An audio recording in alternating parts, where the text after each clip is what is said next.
G'day jabronis, it is the Verd, back with you again, and welcome to week 7 of Power Rankings. Abe We're and I sorry are we back. both missed last week. It's been flu season in Australia, so... I mean, he had flu, I had concussion, so you know. I'd say that concussion is a more worthy excuse than flu is, because at least I was conscious.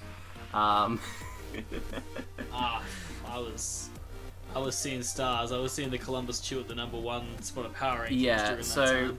what's going to happen, we're going to not really talk about the teams that are completely out of the playoff race. I don't feel like anyone will have any objection to that. We're just going to cover why we're not really going to cover the bottom, 4 teams that much.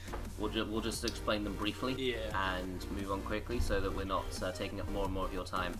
As you can tell from Verd's tone, he's still got a little bit of the concussion. It takes a while to heal, so he might not be feeling brilliant right now. Yeah, I'm not feeling 100%, and also I'm in a very busy study period, so not ideal for me, but you know what, we are soldiering on, we're getting this done. But as Abe said, let's talk about these bottom 4 teams really quickly.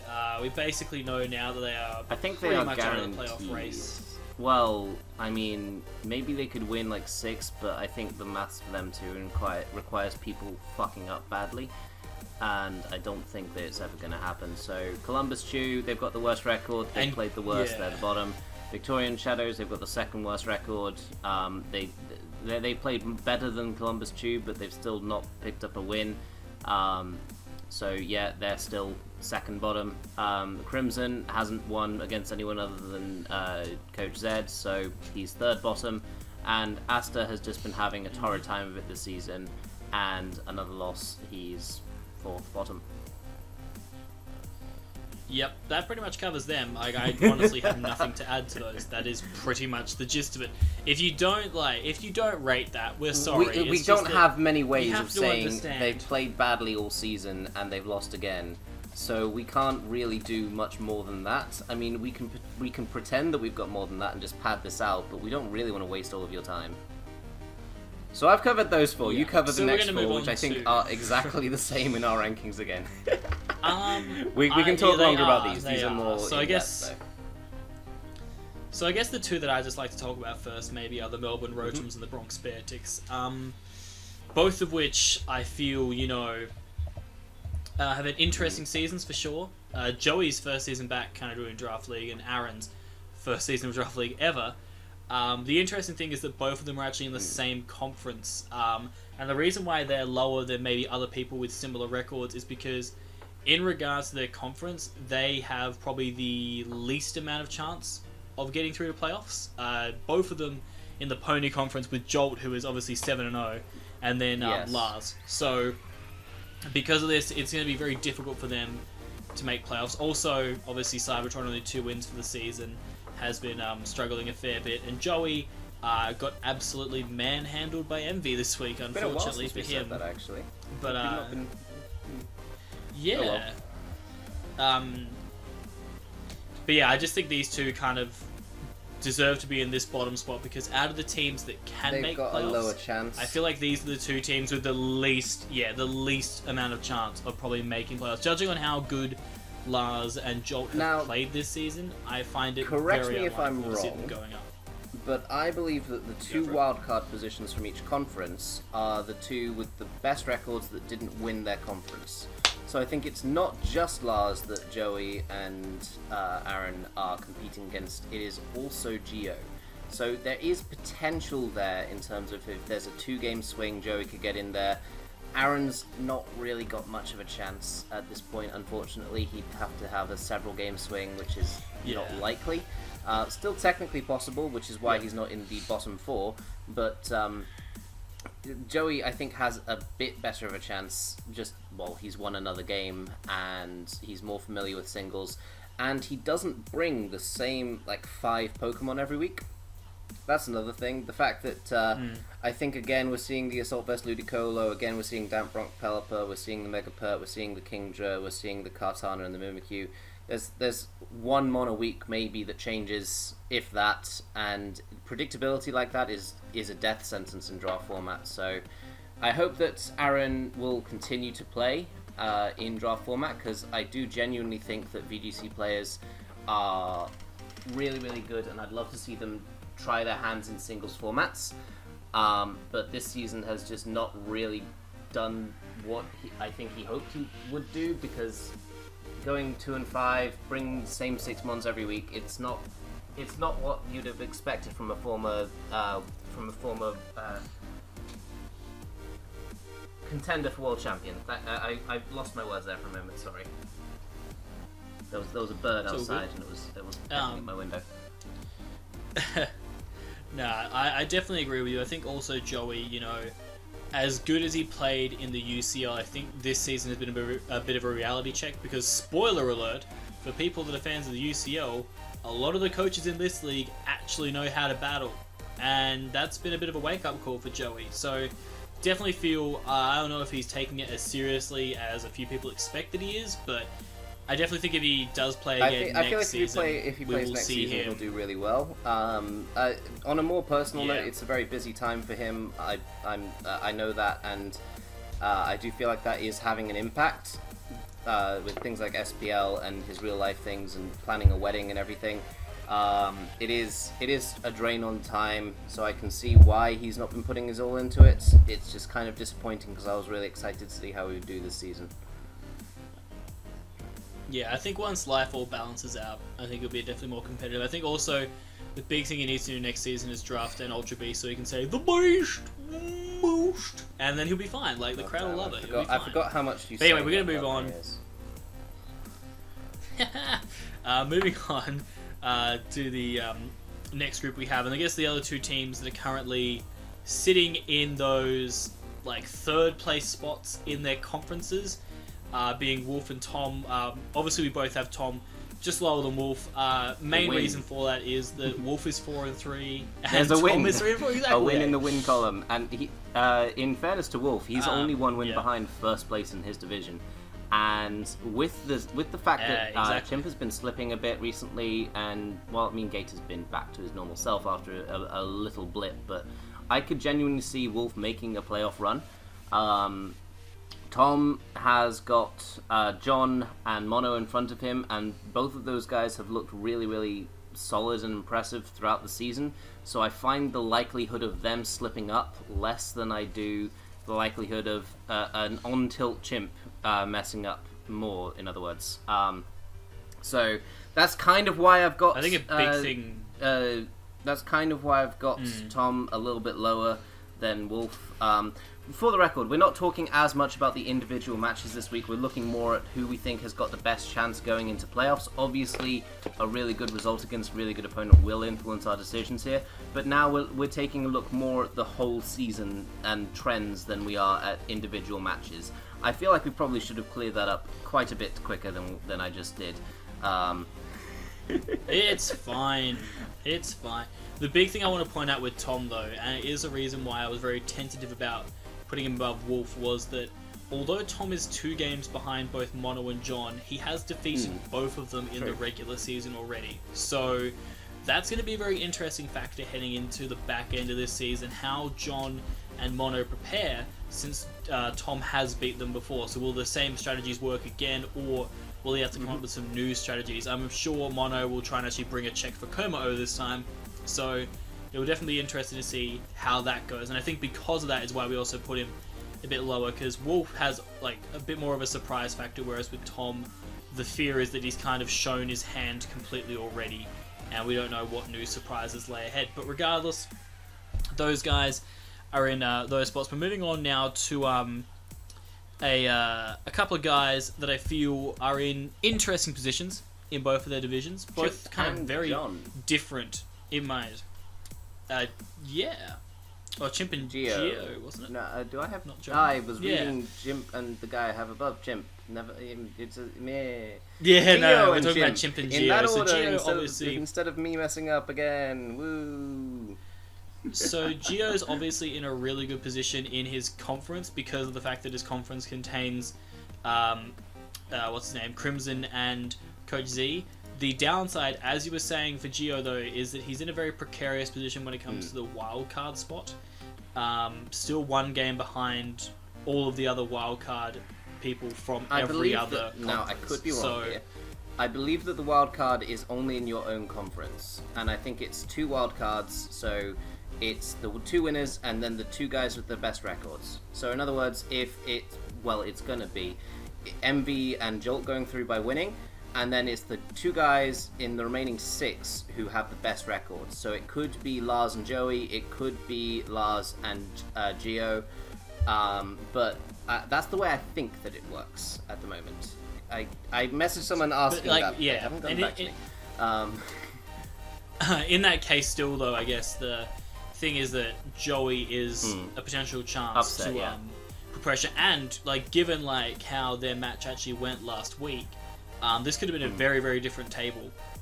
Looking at that, if both teams, Gio obviously would have been 3-4, Joey would have been 4-3 in that scenario, but here we are. So definitely going to be very interesting to see how that goes. Because of Gio having 12 better differential than Joey though, and a win in hand, it's in his favour to probably get that spot with Lars, but of course you never know. That's why he's currently at 8th. Definitely feel like he's been playing quite well for the season, quite solidly, but he hasn't fully secured that playoff spot yet. The one thing I think that he needs to do is to not underestimate the guys who are below him in his conference when he plays them again, because if he does and he ends up losing against someone who everyone would expect him to win against due to misprepping or not taking it as seriously or trying to keep strats hidden for playoffs or something, then that could be big, because that would really give Joey a big boost and would really probably shake Gio's confidence as well. So yeah, that's my only thing that I would say he should avoid doing. Moving on to Chimp a little bit, he's fallen off since I had him at my number 1s, losing, but I think it was 2 in a row. Losing 2 in a row. He's not done as well as I thought he would. I thought he was just going to go on a run of form and just march that way through to the finals.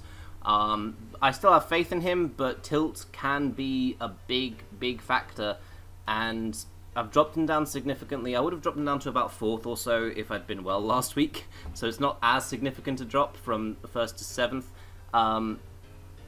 But it is important that he makes sure to manage his own tilt, because if he goes on a losing run here, Wolfie's snapping right behind him and could easily come back and win it.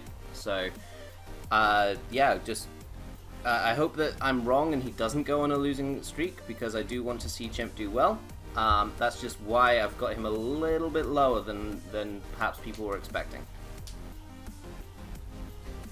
No, I definitely agree. I think the other big thing for Chimp, as you were saying, is that with the wild card the way that it is, he has to also watch out for Tom. Like, if Tom wins his games, then he's under a lot of pressure there. I definitely feel like Chimp is good enough to make playoffs, which is why he's not in the bottom half. I do believe he will be one of the playoff spot holders, but I can't exactly put him higher judging on his current form. Like, you lose 2 in a row and they were, pretty bad losses in my opinion.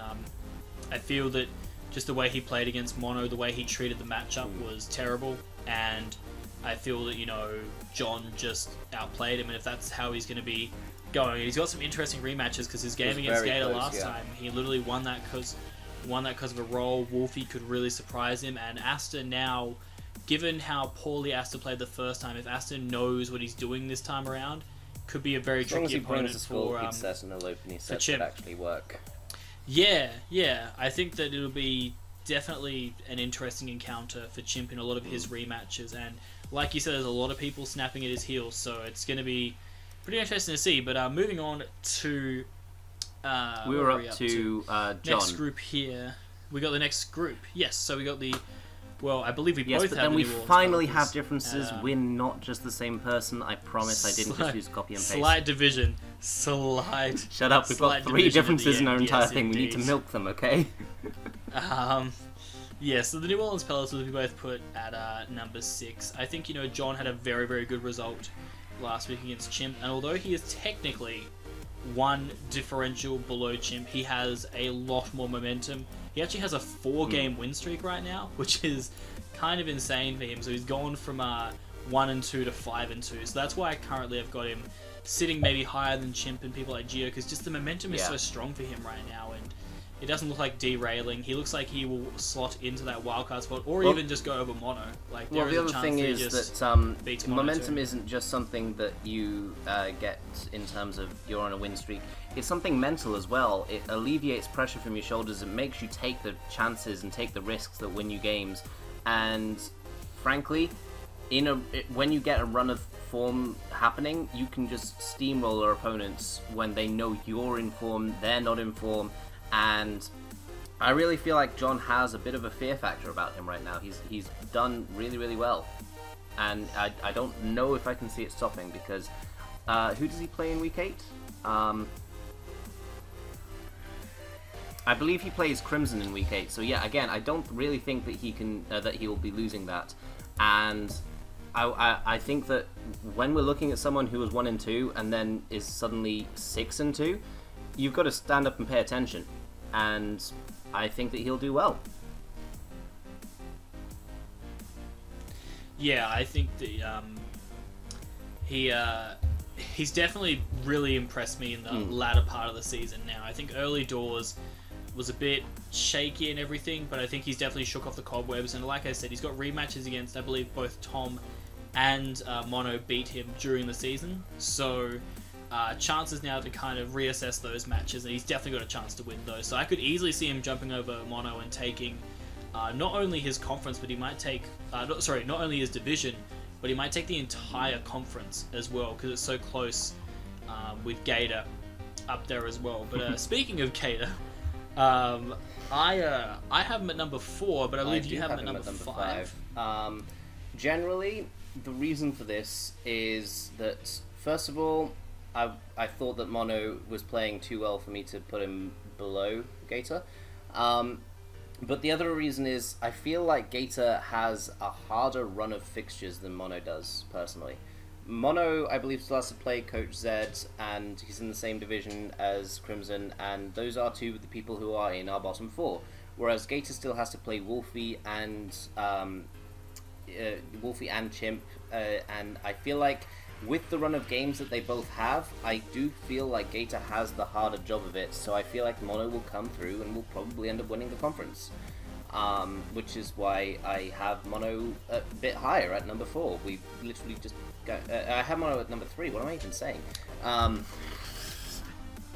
Let's not jump. That's why I have Mono above jump him. Too far. It's purely due to the fact that he's got a bit of a tougher schedule, and while he's done well, I feel like Mono has done better, and I do feel like Lars, who is my actual number 4 because I'm blind and cannot read my own notes, has played better throughout the season. They're in a better position for playoffs, in my opinion, and because Mono isn't crashing out of playoffs right now, I don't feel. Whereas if Wolf gets a run of form going, I do feel like Gator has a bit more of a risk, basically.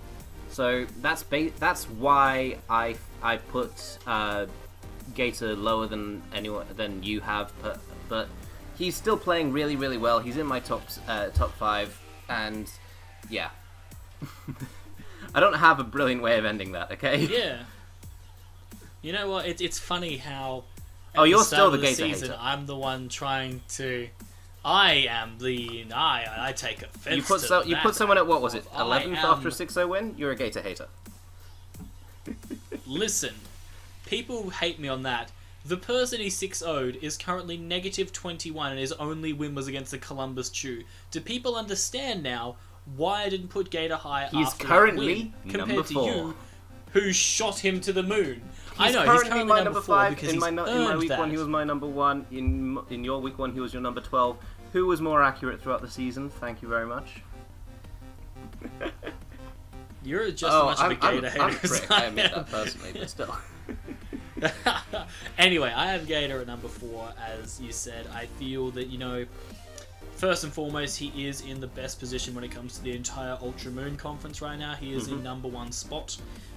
His differential has been really solid, and he is on a 3-game streak. That's a big factor I kind of have over him compared to Mono, who I have at 5, is that, like you were saying, momentum's a big thing, and Gator, we saw it last season in the GBA as well. When he started getting those wins together, he started feeling a lot more confident and was making a lot more of those good plays. And I definitely feel like, the rematch against Chimp, he can slaughter him in that matchup. I feel like Gator can actually really put in the work there. The game against Woolf was so close last time. I feel like he can do that one away again. Again, Aster has been pretty shaky, so I feel like, although Mono, I feel maybe has just as tricky a matchup, because I feel like the games that both of them have, like Mono playing the Pelipers and the Sharpedos compared to Gator playing the Sizzles and the Bewares, are both like one very difficult, and then maybe one that's still hard, but maybe not as difficult. And then one kind of gimme, as sad as it is to say, against both the Habsols and the Shadows. Saying that, though, I think when you're looking, the easy game, relatively speaking, in terms of the person who's third, we both have the player who Gator has to play above Tom. We both have Woolf above Tom. So it is kind of a matter of we could say the exact opposite thing about Chimp and John, which I realised halfway through my point, but let's ignore me being internally inconsistent here. Look, the reason why I still have Tom. No, we've covered that one already. I was just saying, Wolf could. It's a bit.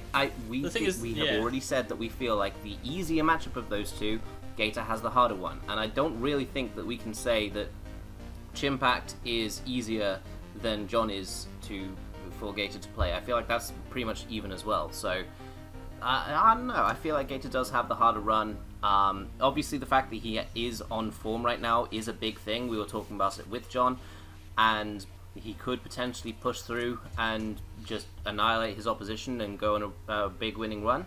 And 5 is not a bad position. We are splitting hairs here. Give me a break, okay?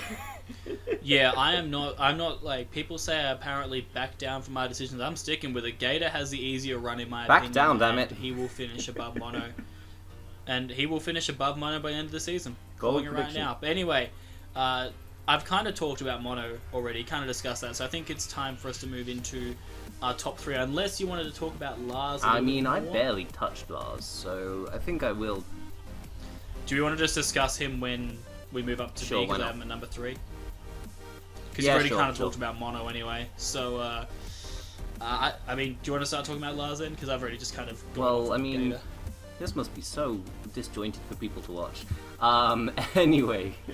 They love it. They actually love it. We're very rambly people, both of us. And this is the way most of our conversations go. So you're getting the genuine article here. I've got Lars up at number 3. No, I haven't. I've got him at number 4. You've got him at number 3. What am I saying? Look, Jesus Christ. Shush. Anyway, I've got Lars up at number 4, above the likes of Gator, which is what I was trying to say but messed up.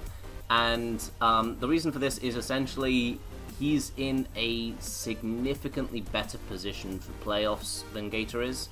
And he's in a better position than Mono is. If I'm being entirely fair and honest, he is in a better position than Mono is. But we only had 2 differences, okay?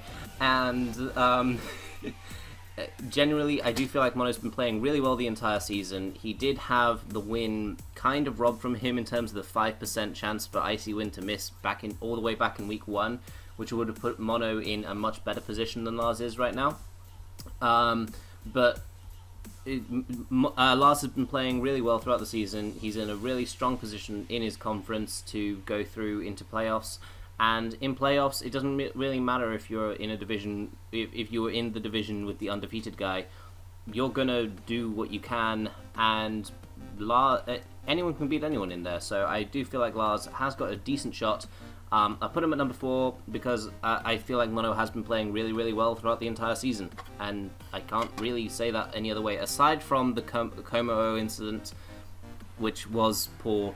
But aside from that, throughout the entire season, Mono has played really, really well. I wasn't willing to drop him lower than 3rd.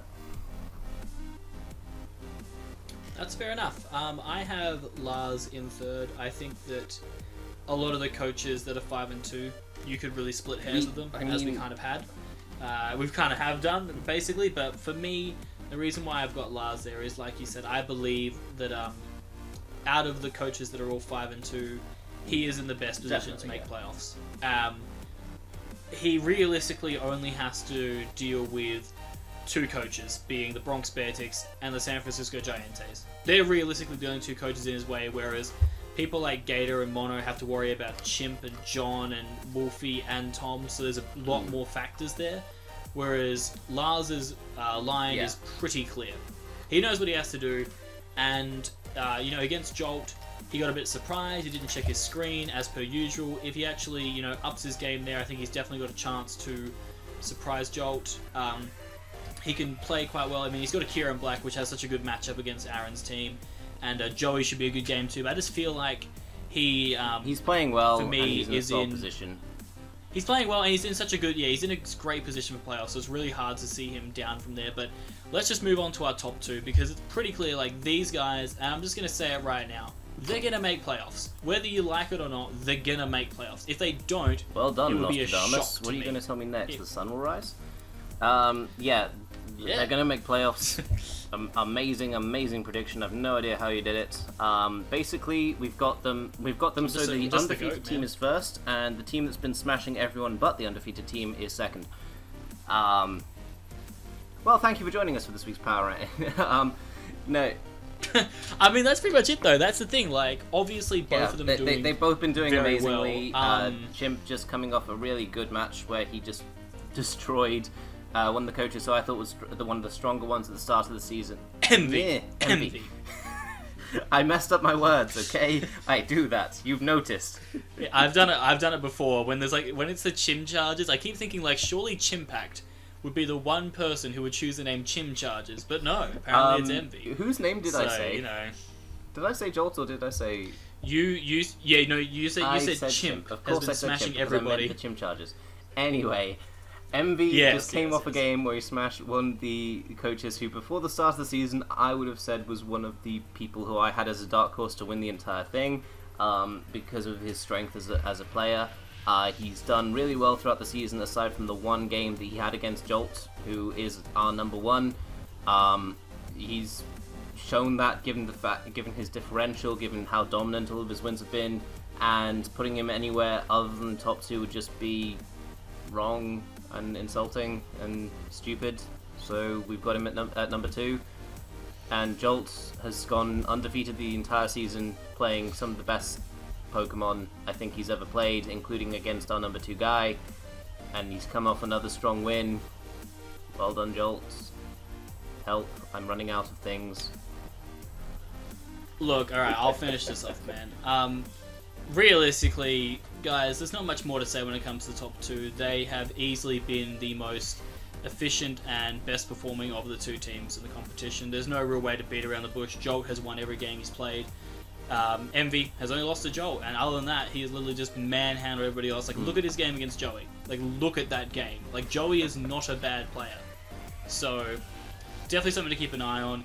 I think they are both, like, my locks, and if they both make it to the final, that would be no surprise to me. So, that basically is going to sum it up. As we explained at the start, we are trying to focus more on playoffs now, and focusing on teams that can make it, over talking about the battles, because the battles are done more in the weekly recaps anyway.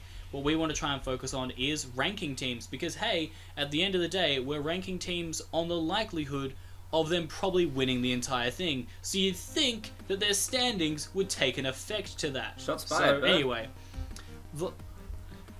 no, I mean, to be fair, Bird put Chimpact at 6 last week, and we put him at 7. That was after who's the one real loss. evil now? It was 2. Look, he brought Bind Nihilego. The boy had to learn. Anyway, one thing I would like to just close this out on before we go is that just letting you guys, the fans, the people who potentially actually care about me as a person, this will be my last Power Rankings video. It's nothing personal or because of anything that's been said. I actually love constructive criticism, contrary to popular belief. It is mainly because of the Gator hater things, as I kind of mentioned. Too much. Oh yeah, it's clearly because of Gator haters. No, it's because I am actually very deep into a course that I'm studying, and it basically will secure me a full-time job. So I kind of hold that at slightly higher importance than Pokemon. Silly Bird, nothing. So you probably won't see me around. Aside from FIFA. Yeah, unfortunately, I'd love to be able to do the time and effort that it is for these Power Rankings videos, because people just think it's such an easy thing to do, but it's really not when you have no time in the day. So for the last few weeks, I'm going to take a step back. I'm sure that people will the people in the GBA will find a very solid replacement that will pair nicely with Abe for the last few weeks. But I do want to thank you guys for the support that you gave me throughout the season. I want to thank Abe for being a great co-host You're the one with doing me. all the heavy lifting. I don't know if I'm going to be the partner because I know that I was chosen for you because of our time zones. The fact that we are so good with the fact that we're basically in each other's time zone. I hope that I can continue with the power rankings, but there's a chance that you might see an entirely new duo next week. So yeah. Yeah, I may be back for next season, guys. It's just right now, because of how busy my life is and how important this step in my life is, I want to focus on it as much as possible, and I hope you guys can understand that. But, you know, you might see me back I might try and either apply for D-League or as an analyst, depending on when that stuff comes out. But for the next 3 months, I'm going to be kind of just study focused. But that's going to be it for the Power Rankings. Hopefully you guys have enjoyed. If you have, make sure that you like the video. Don't forget, if you haven't already, to subscribe to the GBA channel and check out all of the coaches that are a part of the GBA, and check out all of the other analyst videos, because we have a fantastic analyst team. They're way better than us. Again, thank you to Abe. Yeah, I'm not being sarcastic here. Genuinely, and they put in a lot more time into their stuff. They do an amazing shift. We're a lot later in the week. You guys also don't realize how much work they put in behind the scenes. We got some real heroes in the analyst team. But the last thing I'd ask you guys to do is comment down below about how you feel about our rankings, what your rankings would be. And I guess the big question is, we are heading into playoffs. Who do you feel would be like the dream final? Like, who versus who? I know a lot of you want to see Columbus Chew versus Victorian Shadows in the final, but who do you guys think should be the final two for the GBA? But that's gonna do it for us. It's Verd and Abe, and I mean, you'll catch Abe next week. But for me, It's been a pleasure.